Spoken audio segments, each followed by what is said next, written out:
Exercise number 3.4, question number 1. Use log tables to find the value of 1.23 multiplied by 0.6975 divided by 0.0075 और multiplied by 1278। पहले step में इसको equal करेंगे, let it be equal to x. दूसरे step में दोनों side का log ले लेंगे। तो तीसरा स्टेप है, उसमें लॉग को सम डिफरेंस या एक्सपोनेंट के रूल लगा के हम उसको लिखेंगे। यहाँ पे सम डिफरेंस के ही लग रहे हैं, तो ऊपर वाली वैल्यूज़ को सम की सूरत में लिखेंगे लॉग, नीचे वाली वैल्यूज़ को डिफरेंस की सूरत में लिखेंगे। तो ऊपर वाली वैल्यूज़ भी मल्टीप्लाई हो रही हैं, वो ऊपर मल्टीप्लाई हो रही हैं, उन दोनों वैल्यूज़ को दरमियान में प्लस लगा के उनका लॉग लिखेंगे। नीचे वाली वैल्यूज़ हैं वो आपस में तो मल्टीप्लाई हो रही हैं, लेकिन ऊपर वाली वैल्यू को डिवाइड कर रही हैं, तो उन दोनों के लॉग माइनस की शक्ल में लिखेंगे। तो पहले लॉग 1.23, फिर प्लस लॉग 6.6975, फिर ये नीचे वाली माइनस में माइनस लॉग 0.0075, फिर माइनस लॉग 1278। तो पहले इसकी लॉग की वैल्यू कैलकुलेट की यूजिंग लॉग टेबल इसकी वैल्यू कैलकुलेट करेंगे। इन सारे जो चार लॉग हैं, इन चारों लॉग को लॉगरिथम के लिए लॉग टेबल से लॉग फाइंड आउट करने के लिए अलग अलग लिख लिया।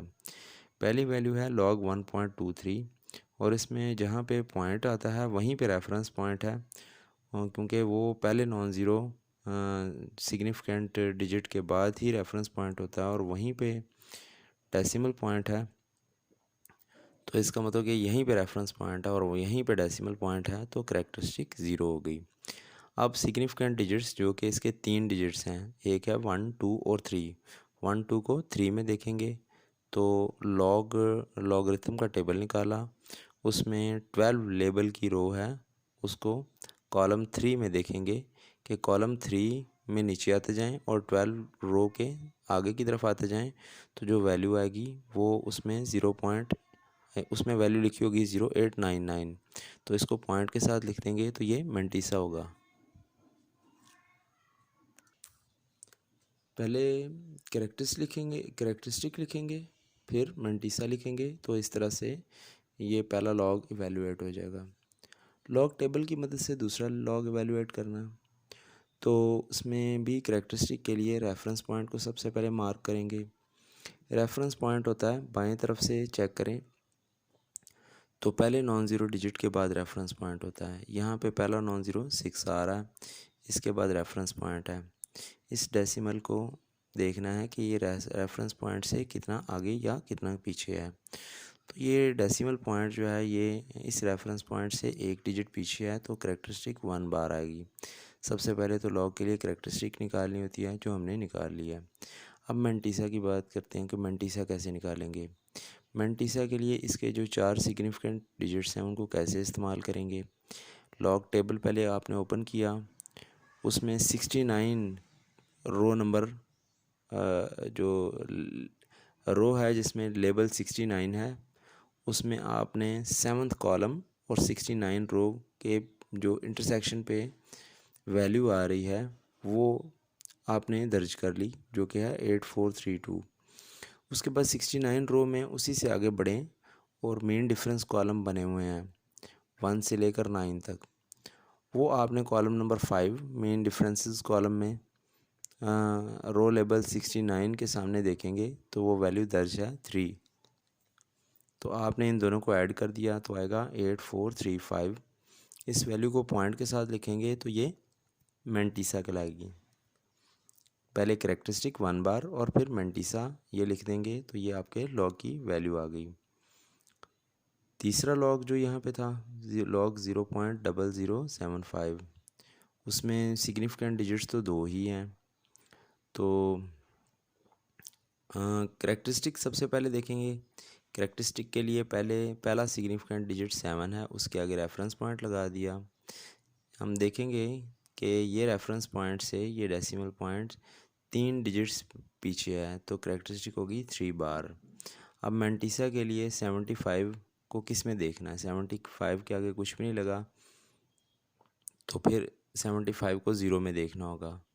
75 के साथ जो रो लेबल है उसके साथ ही पहला कॉलम नंबर 0 है और उसमें वैल्यू 8751 दर्ज है। तो मंटीसा, इस वैल्यू को पॉइंट के साथ लिख देंगे तो ये मंटीसा है। पहले करेक्टरिस्टिक लिखेंगे, फिर मंटीसा लिखेंगे। करेक्टरिस्टिक और मंटीसा ये मिला के लॉग 0.0075 ये उसके लॉग की वैल्यू है। अब फोर्थ वैल्यू है लॉग 1278, इसका लॉग निकालेंगे। तो हमने देखा कि करेक्टरिस्टिक सबसे पहले निकालेंगे हम। तो पहला नॉन ज़ीरो सिग्निफिकेंट डिजिट वो 1 है और इसके डेसिमल कहीं नहीं लगा तो डेसिमल लास्ट पे है और ये डेसिमल का इस रेफरेंस पॉइंट से 3 डिजिट ये आगे है उसका फासला।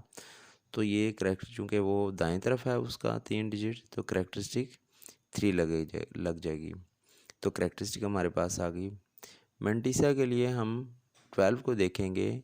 12 रो लेबल 12 है, उसको लॉग के टेबल में देखेंगे और उसके सामने जो 7 कॉलम और 12 रो का इंटरसेक्शन है उसमें वैल्यू लिखी है 1038 और मेन डिफरेंस कॉलम नंबर 8 है उसके कॉलम और 12 रो के इंटरसेक्शन पे 27 वैल्यू लिखी हुई है। तो इन दोनों को ऐड कर देंगे तो हमारे पास आएगा 1065। इस 1065 को पॉइंट के साथ लिख देंगे तो ये मंटीसा कहलाएगा। करेक्टरिस्टिक और मंटीसा इन दोनों को कंबाइन करके लिखें तो इस तरह से ये दिए गए लॉग की वैल्यू एवेल्यूएट हो जाएगी। तो इसी तरह से हमारे पास 1, 2, 3 और 4 चारों लॉग हमारे पास आ गए। तो हमने इन चारों लॉग की वैल्यू को दर्ज कर दिया। ये जिनके जो करेक्टरिस्टिक है वो बार में नहीं है उनको तो सिंपली लिख देंगे। जिन लॉग की करेक्टरिस्टिक बार में है उसको हम ब्रैकेट के अंदर लिखेंगे और बार वाली वैल्यू को माइनस में दर्ज करेंगे और जो मंटीसा है उसको प्लस में दर्ज करेंगे, इधर भी और दूसरी जगह पे भी।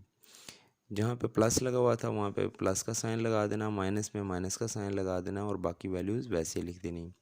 ये लॉग एक्स दोबारा ऐसे दर्ज किया, ब्रैकेट्स ओपन की तो ये प्लस की वजह से तो अंदर साइन चेंज नहीं होंगे तो अंदर वाले साइन वैसे ही लिख दिए। ये जब ब्रैकेट ओपन होगी तो इस माइनस की वजह से अंदर जितनी भी टर्म्स लिखी हुई हैं सबके साइन चेंज हो जाएंगे। तो अब ये हमारे पास आ गया 3 माइनस का था तो ये प्लस का हो गया। ये 0.8751 ये प्लस का था, ये माइनस का हो गया और बाकी वैल्यूज़ ऐसे ही लिख दी। इनको सबको कैलकुलेटर पे ऐड करेंगे तो आएगा -1.0482। अब इसका एंटी लॉग कैलकुलेटर से तो ऐसे भी निकल सकता है लेकिन एंटी लॉग के टेबल से इसका एंटी लॉग ऐसे कैलकुलेट नहीं होगा। उसमें कैरेक्टरिस्टिक तो माइनस की हो सकती है लेकिन मंटीसा हमेशा प्लस का होगा।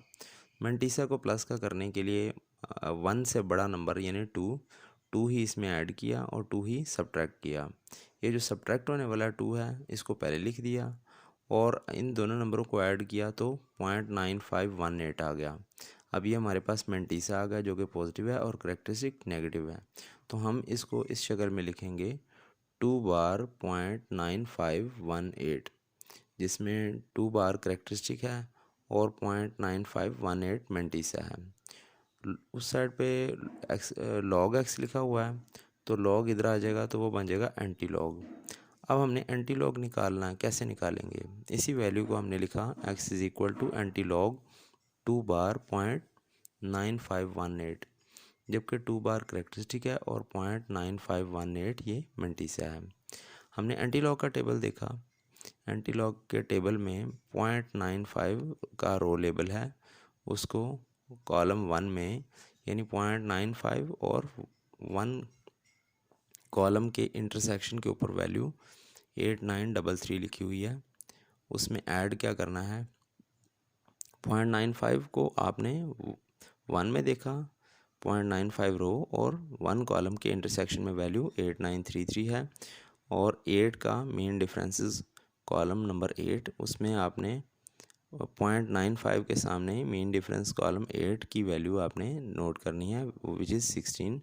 इन दोनों वैल्यूज़ को आपने ऐड किया तो 8949 आ गया। 8949 को आपने दर्ज कर दिया, चूँकि करेक्टरिस्टिक 2 बार है तो इसका मतलब है कि 8949 को लिखने के बाद आपने रेफरेंस पॉइंट पे जो कि 8 के बाद है वहीं पे आपने डेसिमल लगा देना है। वो कैरेक्टरिस्टिक 2 बार है तो 2 डिजिट उसके पीछे उसको मूव करना है डेसिमल को, और आ जाएगा 0.08949। तो यहाँ पे इसको लिखेंगे 0.0895, ये 49 बन जाएगा 50, यानी 9 को राउंड करेंगे तो ये 5 से बड़ा है तो पीछे वाले डिजिट में एक का इजाफा हो जाएगा, वो 5 बन जाएगा। तो ये हमारे पास 4 डिजिट्स आ गए, 0 पॉइंट डेसिमल के बाद 4 डिजिट आ गए, 0.0895। तो ये एक्स की वैल्यू है, एक्स की वैल्यू लिख देंगे 0.0895। तो x की वैल्यू थी 1.23 multiplied by 0.6975 divided by 0.0075 multiplied by 1278। इस वैल्यू को कैलकुलेटर पे ऐसे ही पूरा लिख देंगे तो ये आंसर आ जाएगा। अगर ये आंसर इसको कैलकुलेटर पे लिखने पे नहीं आता तो इसका मतलब है कि हमारे सवाल में कहीं पे गड़बड़ है। तो हम इसको दोबारा से देख सकते हैं। तो इस तरह से हम किसी भी जो हमारा ये प्रूव हो जाएगा कि हमने जो एंटी लॉग की जो हमने वैल्यू लॉग की मदद से कैलकुलेट किया है और असल वैल्यू वो सेम है। लेकिन उन्होंने हमें चूँकि कहा हुआ है कि using log table to find the value of this expression, तो हमने इसकी लॉग टेबल की मदद से ही वैल्यू फाइंड आउट करनी है। सिर्फ चेक करने के लिए करना है कि उस एक्सप्रेशन को कैलकुलेटर पे लिखा, अगर उसका आंसर सेम आता है तो इसका मतलब कि लॉग टेबल को यूज़ करते हुए हमने उसको सही से इवैल्यूएट कर लिया है।